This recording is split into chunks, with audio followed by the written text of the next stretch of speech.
포스트 모더니즘에 대한 얘기입니다. 92쪽이요. 92쪽의 맨 위에 줄이요. 여러분, 이 포스트 모더니즘은 제가 대학교 다닐 때는 한 번도 배워보지를 못한 이론이에요. 이게 무슨 말이냐면은, 원래 포스트 모더니즘이라는 거는 그 모더니즘, 현대적인 그 사조라고 얘기를 하거든요. 저 예술 시간에 배웠던 거예요, 이 내용은요. 그러니까 인간은 굉장히 이성적이고 합리적이고 체계적이고 논리적이고, 자, 어떤 그 주어진 규칙, 지시, 벗어나지 않는 틀을 벗어나지 않는 흐름, 이런 것들을 지켜야 된다는 게 모더니즘의 계열이에요. 자, 예술적인 차원에서 얘기하는 겁니다. 그런데 이제 포스트 모더니즘은 예전에도 사실은 있었어요. 아주 예전에도 기존의 어떤 규칙이나 이런 거에 따르지 않고 나는 내가 한번 독창적으로 뭘 해볼 거야.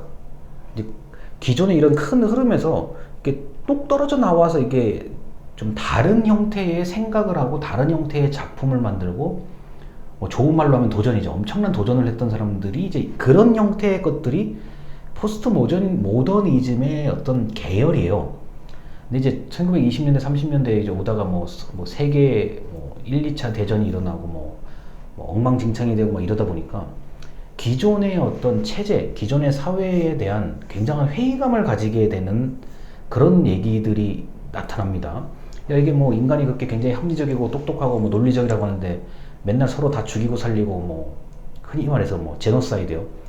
대량 학살을 하고 이런 거 등등을 보다 보니까 이게 뭐가 진리냐, 뭐가 그 정답이냐. 이거 제 표현으로는 이게 정답.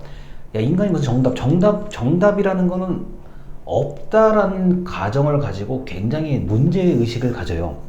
이게 이제 흔히 이제 문학, 언어 연구하시는 분들, 예술, 그리고 이제 독창성을 강력하게 발휘하는 어떤 그런 사람들이 모여서 나름대로 뭔가를 막 이야기하는 거를 통틀어 가지고 포스트 모더니즘이라고 얘기를 해요.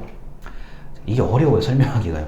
자, 92쪽 맨 위에 줄입니다. 진리의 기준은 고정 불변의 것이 아니라 맥락 의존적, 사회 문화마다 다 달리 나타나고 상대적이라고 간주하기 때문에 서양의 사상이 동양의 사상보다 더 우월하다든가, 동양의 사상이 서양의 사상보다 역사가 더 길고 어쩌고 저쩌고 하기 때문에 깊이가 더 있다, 이런 형태의 편견을 없애자라는 얘기예요.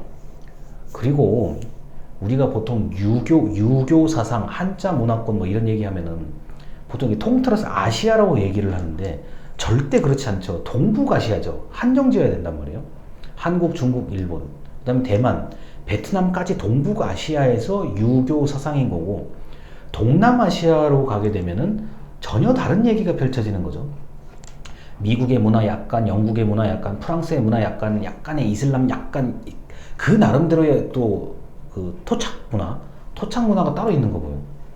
그리고 제가 개인적으로 제일 모르는 그 영역이, 철학 영역이 인도 철학이에요. 인도. 우리가 파키스탄 인도 할 때 인도 쪽의 철학을 한 번도 제대로 접해본 일이 없어요. 아직까지도요. 그냥 귀동냥으로 듣고 약간씩의 강의를 들어서 저게 그렇구나 이렇게는 알고 있는데, 정확하게 그거를 좀 제가 수강을 하고 교육을 체계적으로 받아본 적이 없어요. 서양 철학은 그나마 우리가 어릴 때부터 듣는 얘기가 칸트, 헤겔, 니체 이거 조금 듣는 얘기가 있는데, 제가 지금 왜 이 얘기를 하냐면은 이게 뭐가 더 낫다 옳다라고 얘기하는 것 자체가 불가능하다는 걸 말씀을 드리는 거예요. 내가 일단 모르는데, 하물며 전 이슬람의 어떤 문화나 체계나 이런 건 전혀 들어본 적이 없어요. 모르는데 뭘 비교를 해요. 내가 모르는데, 알지를 못하는데 우리가 너희보다 낫다, 너희가 우리보다 못하다, 이렇게 얘기하는 게 잘못된 거죠. 그래서 이 포스트 모더니즘은 그 92쪽에 이런 얘기가 나와요.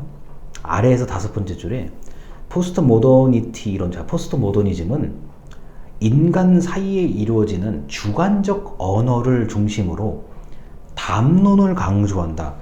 그래서 포스트 모더니즘을 주장하는 분들이 굉장히 철학적이고 나름대로의 언어가 엄청나게 화려해요. 어렵다고, 제 말은 어렵다는 걸 얘기하는 거예요. 이 말 들으면 저 말이 맞는 것 같고 저 말 들으면 저 말이 맞는 거, 되게 어려워요. 그리고 그 사람들끼리 또 뭔가 막 엄청난 얘기를 많이 해요. 근데 거기에서 이제 나타난 게 뭐 영화라든가 드라마라든가 문학 작품 같은데 엄청난 영향을 주기는 하는데, 이 행정학이라는 영역에서 봤을 때는 포스트 모더니즘은 확 도입하기에는 좀 애매한 부분들이 많다는 점. 자, 뭐 특징을 말씀을 드릴게요. 93쪽에 상상, 해체, 영역 해체라고 얘기를 하는데, 상상은 좀 우리가 뭐 예를 들어서요, 우리나라에서 못 먹는 음식인데 다른 나라에서는 즐겨 먹는 음식이고 그 반대인 경우들, 뭐 이런 것들도 일종의 상상이라고 할 수가 있고, 좀 뜬금없는 거, 너무 좀 말도 안 되는 희한한 것들, 뭐 이런 것들을 상상이라고 얘기를 해요. 근데 이게 여기서 말하는 상상은 좀 의심한다는 개념이에요. 내가 꼭 저렇게 해야 돼? 나는 이렇게 하고 싶은데? 꼭 저대로 따라서 해야 돼? 난 이렇게 하고 싶은데? 이런 의미가 좀 담겨 있습니다. 자, 그럼 해체.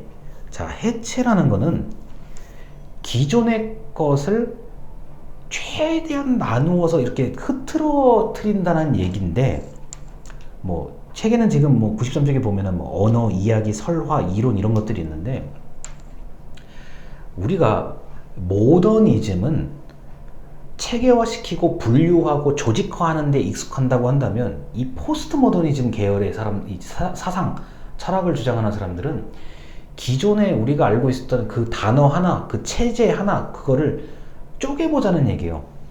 그러니까 쪼개서 보면 뭐 한 가지 덩어리로 돼 있던 것을 한 뭐 20개, 100개로 쪼개서 생각을 한다면 전혀 다른 것들을 찾아낼 수 있다고 보는 건데, 이게 좀 뭐라고 표현해야 되냐면은, 기존의 법률 같은 게, 우리 뭐 정책이나 법률 같은 것도 너무나 당연히 알고 있었던 법률이나 정책도 한번 다 뜯어보자는 거예요. 나는 A라는 법이, 나는 당연히 A라는 법은 뭐 옳은 것이고 지켜야 되는 것이고 A라는 법을 따라야 한다고 생각을 했는데, 이 해체라는 방식을 동원해서 전부 다 이걸 그 법률을 하나하나씩 쪼개보면은, A라는 법의 요 내용은 내가 생각했던 그렇게 올바르고 내가 생각했던 정의로운 그런 내용이 아니구나. A라는 법률의 뭐 다른 부분을 이렇게 뜯어보니까, 이거는 내가 생각하는 가치관하고는 전혀 다른 어떤 사상이 포함되어 있는 것이구나. 그러니까 몰랐던 것을 볼 수 있게끔 만드는 게 제가 볼 때 해체라고 이해를 해요. 자, 그 다음 영역 해체인데, 이거는 그러니까 경계를 없애자는 얘기거든요. 그러니까, 야, 너희 연구는 너희 연구에서 알아서 해. 우리는 우리 연구에서 알아서 해. 그게 아니라, 경계를 좀 무너뜨리고 보자는 얘기인데, 그래, 그러면은, 뭐, 예를 들어서요, 우리 행정학을 두고, 뭐, 법학이라든 경제학이라든 경영학이라든 너희가 한번 우리 행정학의 어떤 이런 이론이나 뭐, 사례나 실제를 너희가 한번 봤으면 좋겠어. 자, 또는, 우리가, 뭐, 너희 학문을 한번 볼게. 또는, 공학적 측면에서 한번 우리를 봐라.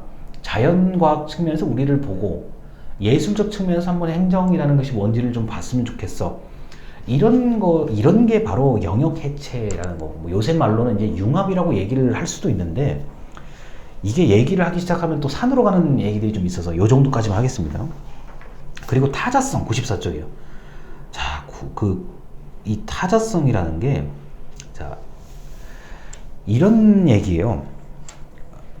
내 중심으로 생각하면은 나는 나, 너는 너, 내가 옳은 것이고 너는 틀린 것이고, 우리가 중심이고, 요새 말로 우리가 인싸예요. 우리는 인싸고 너희는 아싸. 이런 개념을 없애자는 거예요. 이게 이해가 되시는지 모르겠어요.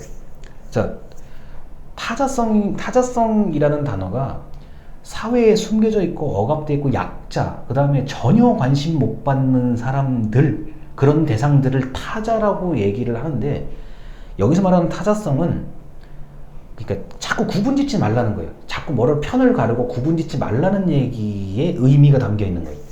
그러니까 인싸싸의 개념이라는 것도 이런 거잖아요. 예를 들어서 나는 맨날 대학교 다니고 혼자서 아싸야. 아무리 생각해도 다른 사람이 봤을 땐 나를 아싸라고 얘기를 해요. 그런데 내 입장에서는 아닌데, 나는 내가 공무원 시험 준비도 해야 되고 뭐도 해야 되고 그래서 다른 사람들하고 안 어울리는 것 뿐이지 나는 나 자신의 고유의 개성을 가지고 나대로 움직이고 있어요. 나대로 활동을 잘하고 있어.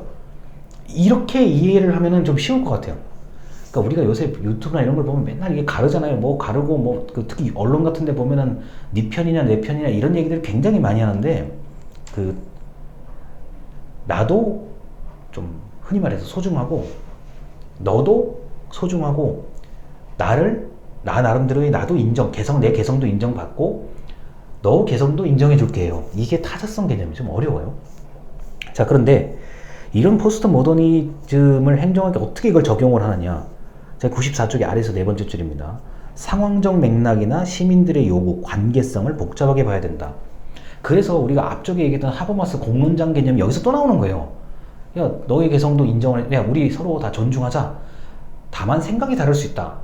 생각을 한번 얘기해보자. 차이가 나면 나는 대로, 그 생각의 차이가 나는 대로 놔두고, 자, 합해지면 합해진 대로 가는 거고, 차이가 나는 것은 틀린 것이 아니다라고 강조를 하죠. 자, 그래서 95쪽의 위에서 세 번째 줄, 애매성이라고, 이게 모호성의 인정이에요. 이 4번의 모호성의 인정인데, 야, 기존 관료제의 명확성만 인정하는 게 아니라, 불명확한 것 자체를 한번 좀 인정하자는 게 포스트 모더니즘에 말하는 모호성이에요. 이 관료제에서는 여러분 나중에 공무원이 되시면 아시겠지만 굉장히 똑부러지는 걸 좋아해요. 야, 이거 되는 거야 안 되는 거야? 야, 이거 왜 지금까지 뭐 특별한 왜 이야기가 없어? 왜 모른다고 해? 왜 이거는 진척이 없어? 일의 진척이 왜 일의 진척이 없어? 이제 이런 얘기를 많이 들으실 텐데 이 포스트 모더니즘의 계열은 뭔가 이유가 있겠지. 또는 이유가 없을 수도 있어요. 뭐 그런가 보다의 개념이요. 왜 이걸 자꾸 명확하게 뭔가를 규정 지으려고 하냐. 여기에 대한 반발이에요. 자, 그리고 95쪽의 아래서 여섯 번째 줄에 우연성, 다양성을 너무 강조하다 보니까 이게 좀 우리 행정학에는 안 맞는다. 이런 비판이 있어요. 그 말이 어느 정도는 일리가 있습니다. 왜냐면 포스트 모더니즘은 흔히 말해서 이게 튀는 거예요. 난 너하고 달라. 튀는 거예요. 그거를 인정하자는 얘기거든요. 그다음 우연성. 야, 왜 필연적이라고 생각해? 왜 인과관계, 원인과 결과가 있다고 생각해? 우연성이라는 거 있는 거야. 갑자기 흔히 말해서 하늘에서 뚝 떨어지는 뭐가 있다고도 보는 거예요. 저 개인적으로 봤을 때는 우연성이 삶에 영향을 은근히 많이 준다고 생각을 하는 사람인데, 그건 제 이제 얘기인 거고, 좀 법률과 규정과 정책에 따라서 뭔가를 해야 되는 공무원, 공직자, 그리고 법의 근거를 둬야 되는 아주 제도주의의 발상에서 움직이는 만들어진 행정학 개념에서는 이게 참 난감한 거. 이거 어떻게 받아들여야 돼? 그래서 제가 대학교 다닐 때는 이걸 배우질 않았습니다. 그냥 단어만 봤어요. 자, 이제 마지막 얘기입니다. 이 포스트 모더니즘 행정학에서는 어쩔지 모르겠는데 이게 행정학 밖으로 확대되면은 이게 주로 나타나는 이론일 수도 있어요. 예술이나 이런 특히 미술 같은 경우, 미술이나 음악의 어떤 흐름에서는 이게 주 내용일 수도 있어요. 건축도 마찬가지입니다. 디자인. 야, 왜 저렇게 지어야 돼? 이렇게 지으면 안 돼? 그런 형태의 어떤 영역에서는 포스트 모더니즘이 훨씬 주예요. 제가 보기에는. 우리 행정학에 막 놓고 봤을 때는 이게 좀 이게 주목받지 못할 수도 있는데, 다른 문학이라든가 언어라든가 예술이라든가 뭐 이런 분야로 나갔을 때는 이게 오히려 주된 얘기들입니다. 여기까지 설명을 드리고 다음 부분으로 넘어가겠습니다. 감사합니다.